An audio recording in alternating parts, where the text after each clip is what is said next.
በሰርጓ ቀን በአብዱ ኪያር ዘፈን እየዘፈነች ስለተሞሸረችው ሙሽራ አንድ ነገር ማለት ፈለኩኝ።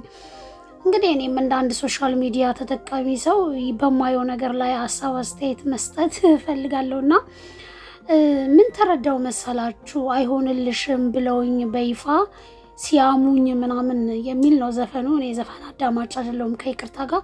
ልጅቷ እየዘፈነች ኢሞሽናል ሆና ስታለቀስ ነበርና ይሄንን ልታገባ የቻለችው የምር ፈልጋ አቅዳበት አስባ እንደሚሆናት እርግጠኛ ሆና ጸሎት አድርጋ ፍቃድ እግዚአብሔር ጠይቃ ነው ወይ ሰዎች ስላሏት ገና ለገና አይሆንሽም ስላሏት እንደሆነ ለማሳየት ያክል ነው?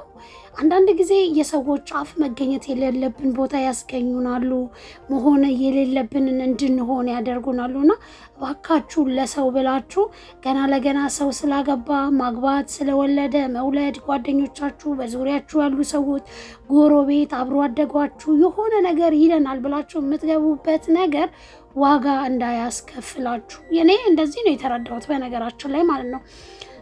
እናንተ ማግባት ባለባችሁ ሰዓት በቃ ይሄ አሁን ዝግጁ ነኝ እኔ እናንተ ወንድ ፈልጋለሁ ከመሆናችሁ ወንድ ፈልጋለሁ ብላችሁ ከመጠየቃችሁ በፊት እኔ ሴት ነኝ ወይ ባል ፈልጋለሁ ከማለታችሁ በፊት እኔ ሚስት መሆን እችላለሁ ወይ ዝግጁ ነኝ ወይ ብቁ ነኝ ነው ወይ?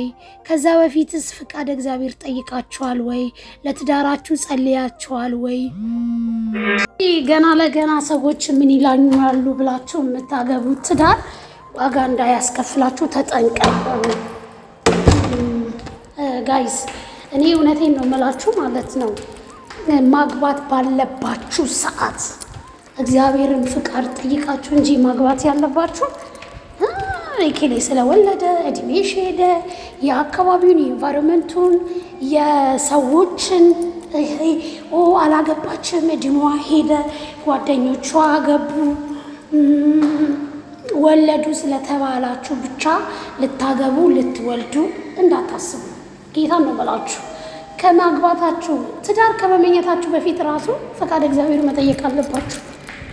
አመሰግናለሁና ምናልባት እቺ ልጅ አንዳንድ ጊዜ አቤት ሰው ግን ማለት ነው ጌታን ነው የምላችሁ ሰው እኛ ያልፈለግንበት ቦታ ይከተናል። ሰዎችን ማዳመጥ የለባችሁ። ራሳችሁንና ከፈጣሪያችሁ ጋር ያላችሁ ዲፕሊ ጥሩ ግንኙነት ሊኖራችሁ ይገባል። ሰዎች ብዙ ነገር ይኖራሉና ሰዎች ገና ለገና የሆነ ነገር አለን ብላችሁ ማይሆን ነገር ውስጥ እንዳትከቱ ራሳችሁን ጠብቁ። አመሰግናለሁ። ደግሞ ማለት ነው አንድ ነገር ልጨምርላችሁ ፈልጋለሁ ያልጨረስኩት ሀሳብ ስላለ ማለት ነው። ትዳር የስኬት መጨረሻ ነው ብላችሁ ታስባላችሁ? ኦፍ ኮርስ እግዚአብሔር የፈቀደው የባረከው በጣም ደስተኛ ሆናችሁበት የምትኖሩበት ትዳር ከሆነ አዎ ስኬት ነው። ነገር ግን ትዳር እንደ አንድ ከስኬት አማራጮች ስኬት አይደለም፣ ስኬት ሊሆንም አይችልም። ምክንያቱም ማለት ነው ጋይስ እግዚአብሔር ሲፈቅድ የተባረከ ነገር ሲሰጣችሁ እንጂ ስኬታማ መሆን የሚችለው እናንተ ስለፈለጋችሁ አይሆንም። እና እግዚአብሔር የባረከው በጣም ደስተኛ ሆናችሁበት የምትኖሩበት ትዳር እሱ ነው ስኬት እንጂ የትኛውም ገና ለገና ማንም ስላገባ ስኬታማ ነው ማለት አይቻልም። ቴንክ ዩ ስላዳመጣችሁኝ።